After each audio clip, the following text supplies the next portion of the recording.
નમસ્કાર દર્શક મિત્રો, લોકમંચમાં આપનું સ્વાગત છે. લોકમંચમાં ચર્ચા કરી રહ્યા છે. સરકાર દ્વારા આત્મનિર્ભર ભારત 3.0 જાહેર કરવામાં આવ્યું છે. આ અભિયાન હેઠળ જે જોગવાઈ કરવામાં આવી છે તે 2.65 લાખ કરોડની જોગવાઈ કરવામાં આવી છે. આત્મનિર્ભર ભારત આર્થિક સહાય પેકેજ 3 નંબરનું આ પેકેજ જોવા મળી રહ્યું છે. નિર્મલા સીતારમણ દ્વારા જાહેરાત કરવામાં આવી હતી. ચર્ચા કરી રહ્યા છે કે એક સ્થિતિ જોવા મળી રહી છે કે સમગ્ર ભારતમાં નરેન્દ્ર મોદીજીના શબ્દોમાં કહેવા જઈએ તો કોરોના કાળમાં પણ અનલોકની સ્થિતિમાં ઘણી બધી આર્થિક ગતિવિધિઓને મંજૂરી આપવામાં આવી એ એક સફળતા માનવામાં આવી રહી છે કે કોરોના હોવા છતાં પણ આપણે એ ગતિવિધિઓ શરૂ કરી શક્યા. બીજી સફળતા એ પણ માનવામાં આવે છે માપદંડના ભાગરૂપે કે જે મોટા પ્રમાણમાં ચૂંટણીઓનું આયોજન કરવામાં આવ્યું હતું એ પણ સફળતાપૂર્વક પૂરું થયું છે. તો કોરોના કાળમાં આ એક ઉપલબ્ધિની જેમ જોવામાં આવી રહ્યું છે. એવામાં આંકડા પણ મોટા પ્રમાણમાં જોવા મળી રહ્યા છે, પરંતુ બે શક્યતા જોવા મળી રહી છે. કાં તો આંકડા સાચા બતાવવામાં નથી આવતા અને કાં તો પછી આંકડા જે મૂકવામાં આવે છે એનાથી એવું સાબિત કરવામાં આવી રહ્યું છે કે કોરોના કાળમાં આપણે ઘણી બધી એક્ટિવિટીઝ કરી શકીએ છીએ, કોરોનાને પણ આપણે સંક્રમણને ડામી શકીએ છીએ અથવા તો કાબૂમાં લઈ શકીએ છીએ. આવું સાબિત કરવાનો પ્રયત્ન કરવામાં આવતો હોય એવામાં આર્થિક સ્થિતિની વાત કરી રહ્યા છે કે પહેલાં પણ આર્થિક પેકેજ જાહેર કરવામાં આવ્યું હતું. 20 લાખ કરોડ રૂપિયાનું પેકેજ જાહેર કરવામાં આવ્યું હતું. વાસ્તવિક એની અસર શું જોવા મળી રહી છે? બીજું, આર્થિક ગતિવિધિઓ વધારે તેજ થઈ રહી છે, અર્થતંત્ર પણ ફરી પાટા પર આવતું હોય તેવું આશ્વાસન આપવામાં આવી રહ્યું છે સરકાર તરફથી. અને બીજી બાજુ આજે આરબીઆઈએ પણ એક અનુમાન લગાવ્યું છે કે સતત બે જે ત્રિમાસિક કહેવાય છે, ત્રિમાસિક જે ક્વાર્ટર કહેવાય છે એમાં જે આર્થિક સ્થિતિ છે વધારે દયનીય જોવા મળી રહી છે. પહેલી વખત ઇતિહાસમાં એવું કહેવામાં આવી રહ્યું છે આરબીઆઈ દ્વારા કે આ એક મોટી મંદી જોવા મળી રહી છે. સતત બે ક્વાર્ટરની જ્યારે વાત કરવામાં આવી છે કે ત્યાં નેગેટિવ ગ્રોથ જોવા મળતો હોય અને હજી અનુમાન લગાવવામાં આવી રહ્યું છે કે આગામી દિવસમાં એ સુધરશે સ્થિતિ. પણ આજના જે પેકેજ છે તેની પણ જાહેરાત કરવામાં આવી છે ત્યારે સમજવાનો પ્રયત્ન કરીશું કે દરેક ક્ષેત્રને અસર કરતી આ જાહેરાત જોવા મળી રહી છે. 12 જેટલી યોજનાઓ મૂકવામાં આવી છે તેની પર ચર્ચા કરી રહ્યા છે. મારી સાથે ચર્ચામાં જોડાયા છે બિઝનેસમેન તરીકે શૈશવ વોરા અને સરજુ મહેતા કે જેઓ ચાર્ટર્ડ એકાઉન્ટન્ટ અને આર્થિક વિશ્લેષક છે. આ બંનેનું સ્વાગત છે ચર્ચામાં. નમસ્કાર. જી નમસ્કાર. શૈશવભાઈ, સૌથી પહેલા આપની પ્રતિક્રિયા. 20 લાખ કરોડના પેકેજની જાહેરાત કરી હતી ગુજરાત કેન્દ્ર સરકારે. રાજ્ય સરકારે ગુજરાતમાં પણ 14,000 કરોડની જાહેરાત કરી હતી અને આ આત્મનિર્ભર ભારત 3 જોઈ રહ્યા છે આપણે, જેમાં 2.65 લાખ કરોડની જોગવાઈ. આ જાહેરાતની ઇમ્પેક્ટ ખરેખર શું પડી રહી છે? જે વાસ્તવિક રીતે આપણે લાગે છે કે એમએસએમઈ સેક્ટર હોય, બિઝનેસ ઉદ્યોગો હોય કે પછી અન્ય રિયલ એસ્ટેટની પણ જે વાત કરવામાં આવી છે આ વખતે, તો એમાં એની કોઈ અસર જોવા મળી છે કે કેમ? શું લાગે છે? ભદ્રેશજી, આમાં પહેલું તો એવું છે કે મોટે ભાગે જયારે બજેટ આવતા હોય છે ને ત્યારે બજેટની અંદર જે જાહેરાતો થતી હોય છે એ આપણા સુધી પહોંચતા એને લગભગ 5 થી 6 મહિના થઈ જતા હોય છે. બિલકુલ. અને સિમિલર વે આજે બધી જાહેરાતો થઈ રહી છે એટલે મારા તમારા જેવા સામાન્ય માણસો છે ને સમજવા માટે બી આપણે 2 દિવસની રાહ જોવી પડે છે કે ક્યાં શું થશે અને કઈ રીતે આવશે. હવે એની ઇફેક્ટ આવતા તો ખબર નથી કે કઈ જગ્યાએ કયા સેક્ટરમાં કેવી રીતે આની ઇફેક્ટ આવશે. એટલે ઓવરઓલ એવું લાગે કે ક્યાંક બધું જે કાયદાકીય ભાષા છે ને એની જ અંદર બધું રમત રમાતી હોય એવું આપણને લાગતું હોય છે. એટલે ખબર હાર્ડકોર તમારે એવું આજે એવું છે કે હું હંમેશા કહું છું કે ટેક્સ પેયર નું સન્માન થવું જોઈએ. નાણામંત્રી પણ એવું કહે છે કે ટેક્સ પેયર નું સન્માન કરીએ, પણ કઈ રીતે તમે એને સન્માન કરવા માંગો છો? અત્યારે આજે કોઈ બી હાઈએસ્ટ ટેક્સ પેયર છે તો એ ટેક્સ પેયર ને તમે એવું કીધું કે એસવીપી ટેક્સ પેયર ફેમિલીમાંથી કોઈ પણ આવશે તો એને પ્રાયોરિટી આપીને આપણે એસવીપી માં દાખલ કરીશું. એટલે સન્માન કરવાની કઈ પદ્ધતિ કઈ છે, રીત કઈ છે કે તમે એક ગાર્ડન બી એવો બનાવ્યો કે જેની અંદર ટેક્સ પેયર્સ છે કે એ લોકોને સારામાં સારી સગવડ મળશે અને તમે ત્યાં જોગિંગ કરીને એટલીસ્ટ જોગિંગ કરી શકશો. ક્યાંક સન્માન એટલે શું? ક્યાંક તમને કોઈ પ્રાયોરિટી કોઈ જગ્યાએ મળવી જોઈએ. તમે 10 લાખની ઇન્કમ ઉપર દેખાડ્યું છે તો ક્યાંક પ્રાયોરિટી મળવી જોઈએ. એટલે ઇન જનરલ શું થાય છે કે આ બધી શબ્દોની અને વાતોની માયાજાળ થાય છે, આંકડાની માયાજાળ થાય છે. ભાઈ, ઇન્કમ ટેક્સ પેયરનું સન્માન ન કરે પણ તેમ છતાં એક રાહત મળે એવું તો સરકારનું પ્રયોજન જોવા નથી મળી રહ્યું આપણે. નહીં, રાહત એટલે ઇન્કમ ટેક્સ પેયર હોય કે આજે નાના વેપારીઓ છે લગભગ જે કઈ છે એ લોકડાઉનની અંદર 4 થી 5 મહિના દરેકના ધંધા રોજગાર બંધ રહ્યા છે અને એ તો પહેલા ક્વાર્ટરનો રિઝલ્ટ અને બીજા ક્વાર્ટરનો રિઝલ્ટ એની અંદર રિફ્લેક્ટ થાય જ છે કે તમારા જીએસટી ના આંકડા સૌથી વધારે બોલે છે. ઓક્ટોબર સિવાય ઓક્ટોબરના જીએસટી ના આંકડા સારા આવ્યા છે. હવે એના માટે બી આપણે જે ટીવી ઉપર શો જોતા હોઈએ કે અર્થશાસ્ત્રીઓનું બહુ મોટા અર્થશાસ્ત્રીઓની વાત કરીએ તો એ લોકોનું એમ કેવું છે કે દિવાળી સામે છે ને ઓનલાઈન સેલ બહુ બધા ચાલ્યા, એની અંદર લોકોએ ખરીદી ઘણી કરી લીધી એટલે કદાચ આ એની અસર હોઈ શકે. એટલે એકચ્યુઅલી હવે તમને ખબર પડશે કે જાન્યુઆરી, ફેબ્રુઆરી, માર્ચના જે આંકડા આવે કે જેની અંદર કોઈ તહેવાર આવવાનો નથી તો આપણે ગ્રોથ પર ગયા કે પાછા સસ્ટેનેબલ કન્ડિશનમાં એની આપણને ખબર પડે. એટલે પરિસ્થિતિ ગ્રાઉન્ડ ઉપર એવું છે કે ક્યાંય કોઈ બહુ મોટી પરિસ્થિતિમાં બહુ ફેર પડે એવું લાગતું નથી. આ દિવાળીની ગરાગી ફૂલ છે અત્યારે, એટલે આ મહિનો કદાચ ઘણો સારો જશે એવું લાગી રહ્યું છે. ઓકે, પણ આરબીઆઈ આજે જે અહેવાલ મૂક્યો છે એમાં કીધું છે કે જુલાઈ થી સપ્ટેમ્બરની આપણે વાત કરીએ, જે બીજું ક્વાર્ટર કહેવાય છે 3 માસનું, એમાં હાજી. પણ નેગેટિવ ગ્રોથ, એટલે ગ્રોથ એટલો બધો નથી જોવા મળી રહ્યો. એટલા માટે એમણે કીધું છે કે ઇતિહાસમાં પહેલી વાર જોવા મળી રહ્યું છે કે સતત બે જે ત્રિમાસિક ક્વાર્ટર છે જે નેગેટિવ જઈ રહ્યા છે. બરાબર છે, એમાં કઈ એટલે એમાં કોન્ટ્રોવર્સીનો કોઈ સવાલ જ નથી, કેમ કે ઇતિહાસની અંદર પહેલી વાર તમે લોકડાઉન કર્યું છે. જી બિલકુલ. એપ્રિલ, મે, જૂન, જુલાઈ, ઓગસ્ટ સુધી તમે લગભગ પહેલા લોકડાઉન આવ્યા, પછી ધીમે ધીમે અનલોક કરતા તમે બહાર આવ્યા છો. એટલે આર્થિક ગતિવિધિઓની તમામ પ્રકારની ગતિવિધિઓ સિવાય કે મેડિકલ ફેસિલિટી બીજું કશું જ ચાલુ નહોતું, તો હવે ક્યાં એમાં ગ્રોથ આપણે એક્સપેક્ટ કેવી રીતે કરી શકીએ? ગ્રોથ છોડો, સસ્ટેનેબિલિટી નથી રહી હવે તો. અને આપણે એમએસએમઈ ની વાત કરવા જઈએ તો એમએસએમઈ માં જે નાના છે એ લોકોને બિલકુલ, જેને કેશ ડોલ કહેવી જોઈએ, એકચ્યુઅલી કેશ ડોલની જરૂર હતી. કે જે નાના કેશ કેમ આપ કહો છો શૈશવભાઈ? એ એમએસએમઈ માટે તમે કેશ ડોલ કેમ કહો છો? આર્થિક સહાય પેકેજ છે જે લોનના સ્વરૂપમાં લિક્વિડિટી આપવામાં તો આવી રહી છે ને? ના, આર્થિક સહાય પેકેજ એટલે કયા પ્રકારના પેકેજ? તમે કયા પેકેજની વાત કરો છો? મારે એટલે એવું કોઈ કેશ ડોલ જેવું કોઈ પેકેજ છે જ નહીં.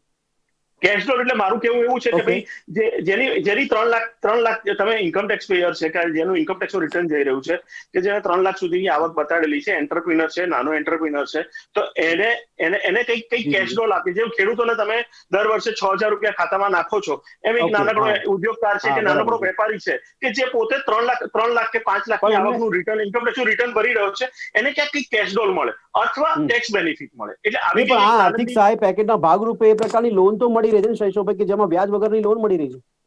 ના, વ્યાજ વગરની લોન એક પણ નથી. અને જે લોન છે એ લોન છે. What is I M telling you, A difference loan અને કેશ ડોલનો ડિફરન્સ તો રહેવાનો. લોન છે તમારે ફરી પે કરવાની છે, એને ગમે ત્યાંથી તમારે કમાઈને પે કરવાનું છે. એટલે તમે ભવિષ્યને અત્યારે તમે વર્તમાન કાળમાં લાવો છો ને, એટલે એ તો શક્ય નથી. કેશ ડોલની વાત છે કે ભાઈ તમે કંઈક મદદ કરો એમને. એ લોકો દે આર ઓલસો સિટીઝન. કેશ ડોલ નહીં શૈશવભાઈ, આપ એક ઇકોનોમિસ્ટની પરિભાષામાં વાત કરી રહ્યા છો કે જેમાં કેશ ડોલની આપ વાત કરો છો, પણ ઘણા અર્થશાસ્ત્રીઓ માને છે કે કેશ ડોલની કોઈ જરૂર હોતી નથી. આપણે ત્યાં જે લોનના સ્વરૂપે જે લિક્વિડિટી આપે છે એ મુખ્ય યોગ્ય રસ્તો છે. પણ આપ જે કહો છો એમાં કેશ ડોલ તો ખરેખર જો મળવી જોઈતી હતી, તો એ જે લોકોના હાથમાં પૈસા નથી એ લોકોને મળવી જોઈએ, બેરોજગાર છે. અહીંયા એલટીસી જાહેર કર્યું સરકારે, આપણે ખ્યાલ હશે, કે જેમાં સરકારી કેન્દ્રીય કે રાજ્ય સરકારના કર્મચારીઓ છે એ લોકો માટે કેશ વાઉચર જાહેર કર્યા છે. તો એ પણ એક ઇફેક્ટિવ છે ને ઇકોનોમીને બૂસ્ટ કરવા માટે. હું નોકરિયાતની વાત જ નથી કરતો, કેમ કે સરકારી કર્મચારીઓને તો એમના પગાર થયેલા જ છે.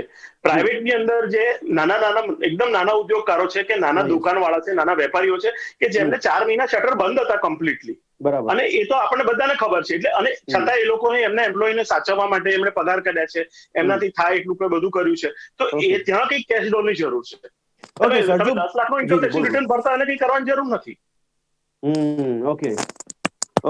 સરજુભાઈ, ચાર્ટર્ડ એકાઉન્ટન્ટ તરીકે આર્થિક વિશ્લેષક તરીકે આપ પહેલા તો જે 20 લાખ કરોડના પેકેજની હતી એની કોઈ ઇમ્પેક્ટ આપ જોઈ રહ્યા છો કે નહીં, એ ખાલી જો કદાચ વિસ્તારમાં કહી શકો તો. અને બીજો સવાલ, અત્યારે જે આત્મનિર્ભર ભારત 3 જાહેર કર્યું છે, એની પણ આગામી સમય કેટલા સમયમાં એની ઇમ્પેક્ટ જોવા મળી શકે? કારણ કે 1 મહિના પહેલાની ઘણી અસરો ત્યારે આ યોજનામાં જોવા મળી રહી છે, એવું કહેવામાં આવ્યું છે કે 1 ઓક્ટોબરથી લાગુ થઈ ગયું છે. શું કહેશો ચાર્ટર્ડ એકાઉન્ટન્ટ તરીકે વિશ્લેષણ કઈ રીતે કરો છો?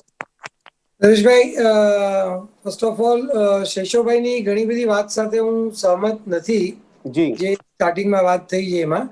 પણ અત્યારે હું કેન્દ્રિત કરું છું તમારા પ્રશ્નમાં.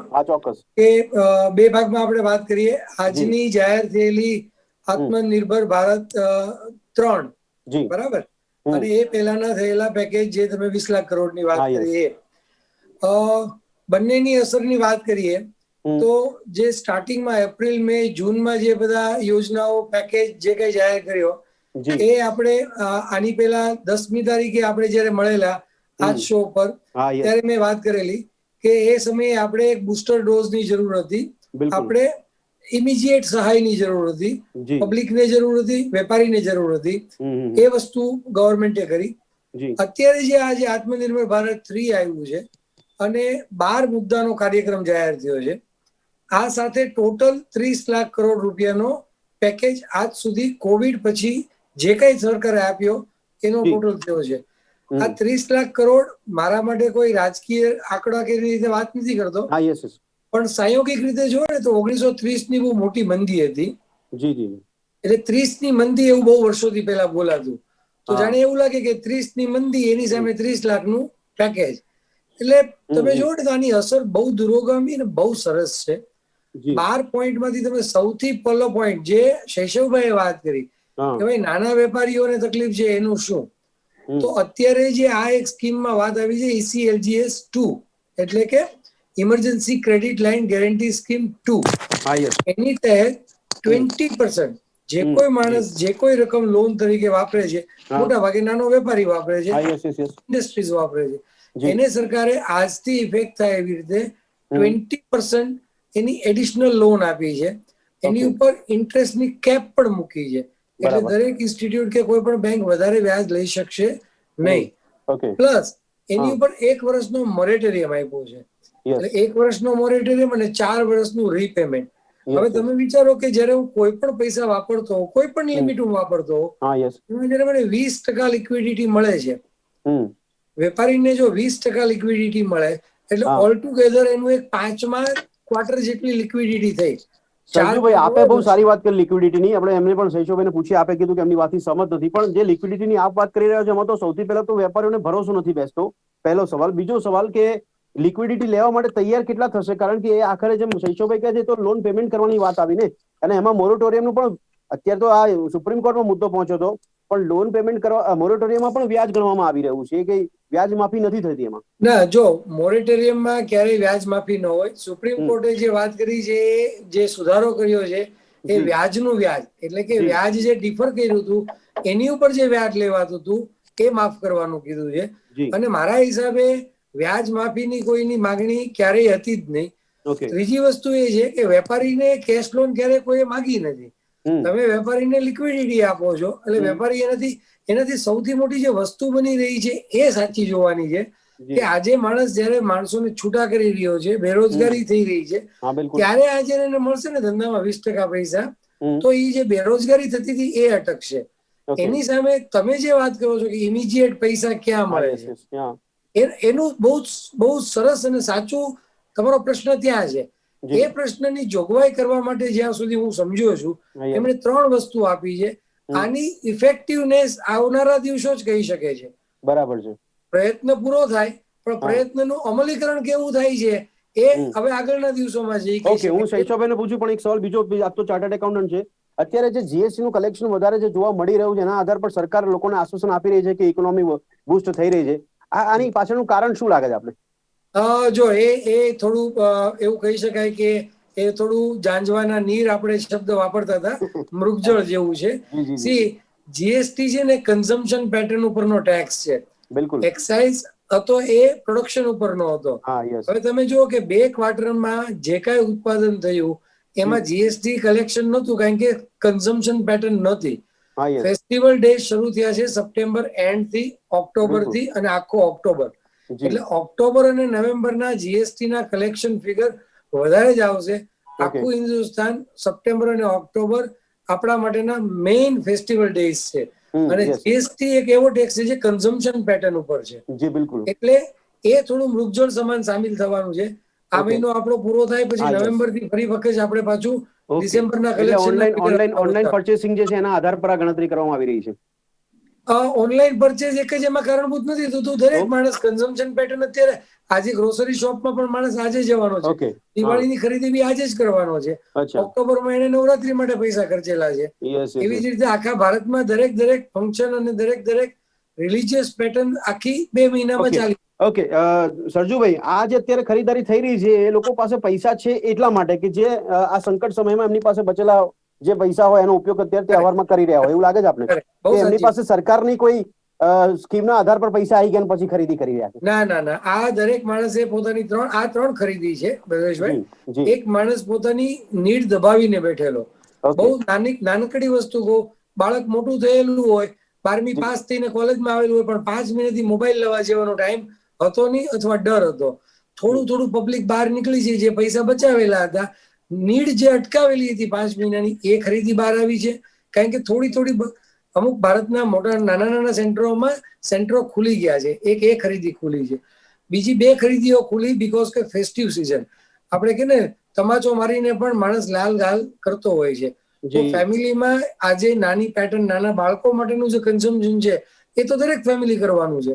એ પેટર્ન બહાર આવી છે. એટલે આ 2 મોટા કારણ છે. 5 મહિનાની દબાવેલી નીડ અને 2 મહિનાનું ફેસ્ટિવ ટાઈમ. ચોક્કસપણે ડિસેમ્બરમાં ફરી વખત જીએસટી ના આંકડાઓ ઓછા થઈ જશે. જી, પણ સરજુભાઈ, હાજી, જી સરજુભાઈ, મારો સવાલ એ છે મુખ્ય બાબત કે અત્યારે જે આ પેકેજની જાહેરાત કરી છે એમાં ઘણી બધી જે વાત કરી છે કે બાર જે મુદ્દા મૂક્યા છે, આપે હમણાં વાસ્તવિકતા કીધી, તો એમએસએમઈ સેક્ટર માટે જે અત્યારે શૈશવભાઈ જે પોતાની પ્રતિક્રિયા આપતા તમે કીધું સહમત નથી, પણ હું આપને પણ પૂછી લઉં ચાર્ટર્ડ એકાઉન્ટન્ટ એટલા માટે કે જે પેકેજની જાહેરાત કરી હતી એ લિક્વિડિટીના ફોર્મમાં કે પછી આત્મનિર્ભર પેકેજના યોજનામાં લોનના ફોર્મમાં પણ એમએસએમઈ સેક્ટરમાં આપણે લાગે છે કે કોઈ અસર પડી હોય કે એ લોકોએ એને એનાથી કોઈ ગ્રોથ મળ્યો હોય એમએસએમઈ સેક્ટરને? ના, ચોક્કસ ખબર પડી છે. હું ઇન્ડસ્ટ્રીનો માણસ છું, જી ઇન્ડસ્ટ્રીને બહુ નજીકથી ઓળખું છું, જી અને ચોક્કસપણે એવું કહું કે જે અત્યારે આપણે જે સ્કીમ આવી છે ને યસ ECLGS2, એટલે જી કે આપણને જે 20% લોનનો જે હા આ યસ સેકન્ડ પાર્ટ બહાર પાડ્યો આજે, ઓકે એનો ફર્સ્ટ પાર્ટ હતો. એનાથી ઘણી ઇન્ડસ્ટ્રીઓ સર્વાઈવ થઈ શકી છે. એ લોકોએ પોતાના પેમેન્ટ મોડ સાચવા છે, ઓકે કઈ નહીં તો એટલીસ્ટ એમ્પ્લોયીને સાચવી શક્યા છે. અચ્છા એટલે આપણે એને નેગેટિવ તરીકે ન જોઈએ. હા, એનો એનો કન્વર્ઝન પ્રોડક્શનમાં નથી થયો, સમજો. હા ઓકે બરાબર છે. એનો તો ખાલી પ્રોડક્શનમાં નથી, એમ્પ્લોયમેન્ટ સાચવી શક્યા છે લોકો. એમ્પ્લોયમેન્ટ સાચવી શક્યા છે, પણ કઈ વાંધો નહીં. આજે જયારે આ પડ્યું હોય તો થોડું ઘણું બ્લોકેજ થઈ જાય તો સારું છે. ચલો એક એનું આપણે બીજો સવાલ સરજુભાઈ રૂપાંતરણ આપણે પૂછું, પણ પ્રોડક્શનમાં આપણી નથી વાતથી થયું. શૈશવભાઈ કેટલા સહમત છે? શૈશવભાઈ, અહીંયા તો એમએસએમઈ માટે પોતે કહી રહ્યા છે, ચાર્ટર્ડ એકાઉન્ટન્ટ છે પોતે સરજુ મહેતા, જે રીતે કહી રહ્યા છે કે બુસ્ટ મળ્યું છે એટલે એમ્પ્લોયમેન્ટ સચવાયું છે, પણ આપણે તો ઘણા આંકડા જોયા છે કે કરોડોની સંખ્યામાં લોકોનું ના ના ના ના હા, એટલે એટલા માટે હું અહીંયા હું ડિફર થઈશ એટલા માટે કે જે 20% લોન છે ને, એટલે એ એવું હતું કે તમારી 1 કરોડની જો ટર્મ લોન ચાલતી હોય કે કેશ ક્રેડિટ ચાલતી હોય ને એ તમે વાપરેલી હતી, 1 કરોડ તમે વાપરેલા હોય તો તમને બીજા 20 લાખ મળે. એની જગ્યાએ તમે 1 કરોડની લોન જ ના લીધી હોય તો તમને કોઈ 20 લાખ નથી આપવાનું. બરાબર છે. અચ્છા, 1 કરોડની બદલે તમે એમાંથી 50 લાખ જ વાપરેલા હોય તો એની ઉપર પછી તમને 10% મળવાના છે. એટલે આ એક થોડીક ત્યાં ઈચ આવે છે. કેમ કે એમએસએમઈ ની આપણે જયારે વાત કરીએ એમાં ખૂબ જ નાના જે ઉદ્યોગકારો છે ને એમની પાસે કોઈ બહુ મોટી લિમિટો હોતી નથી. કે એટલે હું એવું કહું કે ઓરડો નરોડા રખિયાલ આપણે જે 22 કિલોમીટરનો પટ્ટો છે ત્યાં નહીં તો ઓછામાં ઓછા 10,000 લેથ મશીન લઈને બેઠેલા કારીગરો, જે કારીગરમાંથી શેઠ થયા હોય, કે જે લેથ મશીનની સાથે છે ને એને ત્યાં 3 કારીગર હોય અને શેઠ હોય, અને બધા જ એક જ લેથ ઉપર કામ કરતા હોય, બધા જ સાથે જ અડધી કટિંગ ચા પીતા હોય. એટલે આ પ્રકારના જે યુનિટો છે કે ત્યાં કશી એવી કોઈ મોટી સહાયતા પહોંચી નથી, અને એ લોકો આમાંનું કશું કરી જ શક્યા નથી કેમ કે એમની પાસે એવી કોઈ સગવડ જ નથી. બેંકની મોટા ભાગના લોકોને બેંક કેશ ક્રેડિટ કેવું કશું ખાસ એ લોકો વાપરતા જ નથી હોતા. એટલે આજે એકદમ નાનો વર્ગ છે. હું નાના વર્ગની વાત કરું છું. સાહેબ જે વાત કરી રહ્યા છે ને તો બધું એ ઘણો ઉચ્ચ મધ્યમ વર્ગની વાત હું કદાચ માની રહ્યો છું, પણ હું જે વાત કરું છું એ લોઅર ક્લાસની વાત કરું છું કે નાનકડી ખૂણામાં દુકાન લઈને બેઠો છે, કે નાનકડું એક ખૂણામાં લેથ મશીન લઈને બેઠો છે, કે નાનકડી કોઈ બીજી કોઈ ઇન્ડસ્ટ્રી લઈને બેઠો છે. એક મૂળ મુદ્દા પર શૈશવભાઈ મૂળ મુદ્દા પર હું આપના બંને માટે આવું છું કે બહુ મુખ્ય વસ્તુ એ જોવા મળતી હોય કે આપણે ઇકોનોમીને બૂસ્ટ કરવા માટે ઘણા અર્થશાસ્ત્રીઓ પણ માને કહેતા હોય છે કે માર્કેટમાં ડિમાન્ડ વધવી જોઈએ, અને ડિમાન્ડ વધશે તો પછી તમારું પ્રોડક્શન વધારવું પડશે, ઇન્ફ્રાસ્ટ્રક્ચર વધારવું પડશે, અને એનાથી ઇકોનોમી બૂસ્ટ થશે. તો ડિમાન્ડ વધે એના માટેના પ્રયત્નો અથવા તો આ જે બધી યોજનાઓ મૂકી છે, આ બધા મુદ્દામાં એમાં ખેડૂતો લીધા, ગરીબ કલ્યાણ રોજગાર યોજના લઈ લીધી, રિયલ એસ્ટેટ માટે જે સર્કલ રેટ છે ને જે એગ્રીમેન્ટ વેલ્યુ છે એ 10 થી 20% વધારી. આ મુદ્દાથી શૈશવભાઈ આપને લાગે છે કે માર્કેટમાં ડિમાન્ડ વધશે એવા કોઈ પ્રયત્નો દેખાય છે આની ઇમ્પેક્ટ? પ્રયત્ન ચોક્કસ છે કે પેલું તમે જે એલટીસી વાળું કીધું કે સરકારી માણસોને બધું છે એલટીસી કેશ આપી દીધી. હવે એ એકચ્યુઅલી શું છે કે આપણું ઇન્ડિયન માઇન્ડસેટ છે ને બચત કરવા તરફ બહુ વળી ગયું છે, અને આપણને એક જ બીક હોય છે કાળી રાત્રે કંઈક થશે. એટલે એકચ્યુઅલી સરકારે હવે અહીંયા ક્યાંક એવી કોઈક યોજનાઓ હોવી જોઈએ કે ફોર્સફુલી તમારે એને બહાર પાડવો પડે. પેલું અર્થશાસ્ત્રનો હું તો બહુ અર્થશાસ્ત્રી નથી, પણ એક નિયમ ક્યાંક વાંચેલો છે કે પૈસોને લોહી બેને ફરતા રાખવા પડે, શરીરની અંદર બહાર નહીં. બરાબર છે. એટલે એ શરીરની અંદર જયારે ફેરવાની વાત છે ત્યારે હાર્ટ પમ્પિંગ કરે છે, પણ તમારે એ પમ્પિંગ થયેલું આગળ જો નહીં વધે અને ક્યાંક પાછું ફરી ભેગું થઈ જશે તો પાછું ત્યાં પ્રોબ્લેમ આવશે. એટલે અત્યારે રિયલ એસ્ટેટનું મેં અત્યારે બુસ્ટર પેકેજ જોયું તો એનો ત્યાં એ જ વસ્તુ છે કે ભાઈ ધક્કો મારીને ગાડી કોઈ પણ રીતે દોડાવો, પૈસો ફેરવો.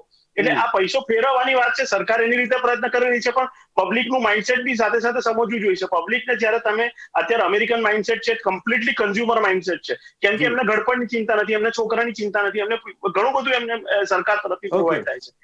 એટલે આ પ્રકારનું ક્યાંક કંઈક સરકાર તરફથી સેફટી મળશે તો લોકો ખિસ્સામાંથી પૈસા ખર્ચીને વાપરશે. અત્યારે લોકડાઉન ની અંદર તમને એક એવા વર્ગને ઘઉં ચોખા મળ્યા છે અને અમુક વર્ગ રહી ગયો જે પૈસા ખર્ચે જેને કંઈ નથી મળ્યું, માટે એ પૈસા દબાઈને જ બેસી જવાનો. ઓકે, યસ, બરાબર છે. કારણ કે આગામી સમય માટે પણ સિક્યુરિટી પૈસા છે. ગૌરાંગભાઈ આપણી સાથે જોડાયા છે, એમનો અવાજ આવતો હતો. ગૌરાંગભાઈ, આપને અવાજ આવે છે? ગૌરાંગભાઈ, ઓકે, ગૌરાંગભાઈ હજી કનેક્ટ થઈ રહ્યા છે. પણ સરજુભાઈ, મારો સવાલ હવે આપણા માટે એ છે કે સમજવું છે કે લોકો અને એવું કહેવામાં આવી રહ્યું છે, નિર્મલા સીતારામણે પણ જણાવ્યું અને સામે એવું કહેવામાં આવ્યું સરકાર તરફથી કે ઈપીએફ જે છે એટલે કે અસંગઠિતમાંથી સંગઠિતમાં લાવવાની વાત કરી છે એમ્પ્લોયમેન્ટ. તો ઈપીએફ માટેની પણ આજે યોજનાઓ મૂકી છે, જેમાં ઈપીએફ માટે બીજો ભાગ આપણે કહી શકીએ. તો ત્યાં એની ઇમ્પેક્ટ શું આપણે લાગે છે? કારણ કે ત્યાં એમ્પ્લોયમેન્ટ ખરેખર વધી રહ્યું છે કે આ આંકડા મૂકવામાં આવી રહ્યા છે અને એ બતાવવામાં આવી રહ્યું છે કે એમ્પ્લોયમેન્ટ વધી રહ્યું છે? ના, આમ તમે જોવા જાવ ને તો આજનું પેકેજ જે છે આત્મનિર્ભર ભારત 3, એમાં જે 12 મુદ્દા આપ્યા, એમાં ફિનાન્સ મિનિસ્ટ્રી સૌથી પહેલો મુદ્દો ઈપીએફ નો મૂક્યો. બરાબર. તો એનું ઇમ્પોર્ટન્સ ખ્યાલ આવે છે કે ગવર્મેન્ટ ક્યાં એનું ઇમ્પોર્ટન્સ આપી રહી છે. કોઈ 12 મુદ્દાના પેકેજમાં સૌથી પહેલો મુદ્દો જ્યારે સ્થાન મેળવતો હોય તો એનાથી બે બેનિફિટ છે રોજગાર ઉભો કરવા માટે. કારણ કે અલ્ટિમેટલી આપણું ટાઇટલ છે આત્મનિર્ભર ભારત, બરોબર, અને રોજગાર યોજના. હવે આ બંને વસ્તુમાં તમે જુઓ કે એ ઈપીએફમાં ક્યાં મહેનત થાય છે કે જ્યારે નવું યુનિટ ઈપીએફમાં જોડાય છે તો એને 2 વર્ષ સુધીની સબસિડી મળી છે કે જે બે સેક્ટરમાં આપી છે, મોટા યુનિટ અને નાના યુનિટ. તો જે નાના યુનિટ છે એને 12% એમ્પ્લોયી કોન્ટ્રીબ્યુશન અને 12% એમ્પ્લોયર કોન્ટ્રીબ્યુશન એટલે કે માલિકનું કોન્ટ્રીબ્યુશન, એ 24% રકમ. હવે આ જે 24% રકમ પગારના સરકાર ચૂકવવાની છે સબસિડી રૂપે. સો એક હ્યુજ ફંડ છે મારા હિસાબે. અને આવું ક્યારેય ફંડ અનલોક ક્યારેય ગવર્મેન્ટે ડાયરેક્ટ નથી કર્યું કે જે આજના જે મેનિફેસ્ટો છે, આજનું જે પત્ર છે, આજની જે પીપીટી બહાર પડી છે, એમાં તમે ધ્યાનથી જોશો તો લખ્યું છે એનો ઇમિજિએટ અકાઉન્ટમાં ક્રેડિટ મળવાના છે. નહીં, પણ ઇમિજિએટ અકાઉન્ટમાં ક્રેડિટ મળશે, પણ સરજુભાઈ આની ઇમ્પેક્ટ પડશે કે આપણે એવું માની કે આ રોજગારી એનાથી પેદા થશે? કારણ કે ધારો કે શૈશવભાઈ પોતે એક બિઝનેસમેન છે અથવા ધારો કે પોતે એક નવું યુનિટ મૂકવાનો પ્રયત્ન કરી રહ્યા છે, તો આ એક ઈપીએફ ના 24% પ્રભાવિત થઈને શૈશવભાઈ યુનિટ ઉભું કરી શકશે, એમ્પ્લોયમેન્ટ જનરેટ કરી શકશે? ના, એવું ન થાય. એવું ક્યારેય ન થાય. એવું ન થાય. જે બિન સંગઠિતમાંથી સંગઠિતમાં આવવા માટે જે અત્યાર સુધી જે અટકાયેલો માણસ હતો, એની માટેનું આ એક પ્રલોભન છે. બાકી આજે મારી પાસે બિઝનેસ હોય તો હું શરૂ કરતો ત્યારે હું ક્યારે એવું ન વિચારું કે મારે 25% તો ગવર્મેન્ટ ચૂકવવાનું. હા, પણ ચાલુ એકમોને જે બિન સંગઠિત હતા ઈપીએફમાં, એમને માટે આમાં જોડાવવું એક બહુ મોટી એક પ્રલોભન. પણ સરજુભાઈ, ક્રાઇટેરિયા શું રહે છે જયારે જોડાયેલા નથી અને એ લોકોને આમાં જોડવાનો પ્રયત્ન કર્યો છે? તો શું ક્રાઇટેરિયામાં ફેરફાર થયો છે એવું માનવું આપણે કે ક્રાઇટેરિયામાં એ લોકોને એડજસ્ટ કરવામાં આવી રહ્યા છે? ના, ક્રાઇટેરિયામાં ફેરફાર થયો કહેવાય. અને કદાચ એક તબક્કે એવું પણ માની શકાય કે જે હમણાં શૈશવભાઈએ વાત કરી ને કે ભાઈ વટવા, નરોડા, આપણા ગુજરાતની આપણે વાત કરીએ છીએ, એ નાના સેક્ટરનું શું, એ નાના લેથ ચલાવતા માણસોનું શું? તો એનું એક આ ઉદાહરણ છે કે આજે હું કોઈ અમ્બ્રેલા લઈને ચાલતો હોઉં અને અચાનક વરસાદ વધારે આવે ને આજુબાજુમાંથી બધાને મારે અમ્બ્રેલા સપોર્ટ કરવાનો આવે, એક જ અમ્બ્રેલામાં 3 જણા હોય તો વચ્ચેના જે છે એને પૂરતો સપોર્ટ મળી જશે. બે સાઈડના લોકો થોડા ભીના થશે. એટલે જે બિન સંગઠિત રોજગારમાં જે લોકો છે એને પહોંચાડી નથી શકી સરકાર સહાય. આ એક એનું પગલું છે કે આવા સંગઠિત જો આયોજનમાં હશે. પણ સરજુભાઈ, એમાં પણ એ લોકોને ફાયદો શું થશે? એમના હાથમાં કેશ તો આવવાની નથી. તમે જે સબસિડીની વાત કરી રહ્યા છો, ઇમિજિએટ ફાયદો નથી થવાનો, પણ એનું સેવિંગ્સ ચોક્કસ વધશે. કારણ કે એના એકાઉન્ટમાં પૈસા, આ એમ્પ્લોયીને ફાયદો શું થવાનો છે? એના જે 12% કપાવાના હતા એ એનો કેશ ફ્લો વધી રહેશે. એટલે એનો મતલબ તો એ થયો ને કે એનું સેવિંગ સરકાર સંભાળશે. અત્યારે સરકાર સેવિંગ સંભાળશે. આજે મારો ધારો કે કોઈનો પગાર 12,000 રૂપિયા થતો હતો અને એમાં ઈપીએફમાં એને 1,400 રૂપિયા કપાઈ જતા હતા, એ 1,400 એને મળવાના છે. એ એક મોટું એક કેસ. પણ શૈશવભાઈ, છેલ્લી કમેન્ટ છે. આજે સેવિંગ્સની સિસ્ટમ જોવા મળી છે જે સરકાર કહે છે કે અમે અત્યારે ભોગવીશું, તો એનાથી માર્કેટને શું અસર પડી શકે? તો માર્કેટમાં આ તો દિવાળીનો તહેવાર એટલે આપણે કીધું કે ચલો ખરીદારી છે, દિવાળી પછી શું ઇમ્પેક્ટ જોવા મળી શકે માર્કેટમાં? ના, એટલી જલ્દી કોઈ ઇફેક્ટ ના આવે. અને પેલી વાત માટે પણ હું કહી દઉં કે ધંધો કરવા માટે સબસિડી લેવા માટે ધંધો ના થાય, ધંધો કરવા માટે સબસિડી મળતી હોય તો લેવાય. એટલે એ જ વસ્તુ છે કે ભાઈ તમને કઈ પણ સરકાર 2500 રૂપિયા 2000 રૂપિયા જે કઈ આપે છે, આજે પણ આપણું જે બચત કરવાનો જે આપણો જે અંદરનું બેઝિક નેચર છે એ નેચર આપણે છોડી નથી શકતા, અને એના લીધે અત્યારે સરકાર ગમે એટલા પેકેજ જાહેર કરે એ લગભગ બચત ખાતે જ જતા રહે છે. એટલે એને ક્યાંક બહાર લાવી અને એવા પ્રલોભનો સરકારે મૂકવા પડશે, અને તો જ આપણે આગળ વધી શકીશું. નહીંતર આ બધા પેકેજ છે ને એ ક્યાંક બચત ખાતાઓમાં કે પીપીએફ માં કે LIC માં કે ક્યાંક બીજી ઇન્સ્યોરન્સમાં કે મ્યુચ્યુઅલ ફંડમાં ઇન્વેસ્ટ થઈ જશે. તો એનાથી સરકારને સીધો ફાયદો થાય શકે એ ફંડિંગ?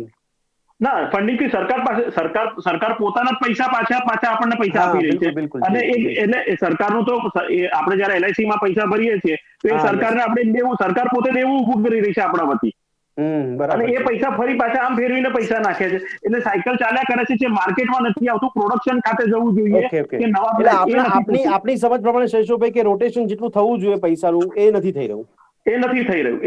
એક્ઝેક્ટલી. ઓકે, ઠીક છે, સમય ઓછો પડી રહ્યો છે, પણ દર્શક મિત્રો આ ચર્ચાને સમાપ્ત કરીએ ત્યારે એક નિષ્કર્ષ જરૂરથી કાઢીશું કે બંને મહાનુભાવથી સમજવાનો પ્રયત્ન કર્યો છે કે આજે આત્મનિર્ભર ભારત 3.0 જે જાહેર કરવામાં આવ્યું છે, અથવા તો એ પહેલાનું પણ જે પેકેજ જાહેર કરવામાં આવ્યું છે, એની અમલવારી કેટલી થઈ રહી છે, એની ઇમ્પેક્ટ લોકો સુધી કેટલી પહોંચી રહી છે, એની અસર માર્કેટમાં શું પડી રહી છે. અત્યારે ખેર એવું કહેવામાં આવતું હોય તો લોકો જોતા હોય કે ખરીદારી વધી રહી છે, પણ સ્વાભાવિકપણે કે જે તહેવાર છે ને તહેવારની સિઝનમાં ખરીદારી હોય, પણ તરજુભાઈ કીધું પ્રમાણે કે જે બચત છે એ બચતના પૈસાની કદાચ ખરીદી થઈ રહી હોય, પણ કોઈની આવક વધી છે અને એટલા માટે તે ખરીદી કરી રહ્યો છે તહેવારમાં, એ હજી દ્રશ્યમાન થતું નથી. પણ જોવું રહ્યું કે દિવાળીના તહેવાર બાદની અસર શું જોવા મળે છે, એના માટે ફરી એકવાર ચર્ચા કરવા માટે આપની સમક્ષ ઉપસ્થિત રહીશું. આજ આર્થિક પેકેજ પર ફરી એકવાર તેની અમલવારીને લઈને ચર્ચા કરીશું. આ ચર્ચાને અત્યારે અહીંયા સમાપ્ત કરી, આ ચર્ચામાં બંને ભાગ લીધો તે બદલ આપનો ખૂબ ખૂબ આભાર. Thank you. ફરી મળીશું દર્શક મિત્રો એક નવા વિષય સાથે, ત્યાં સુધી રજા આપશો. નમસ્કાર.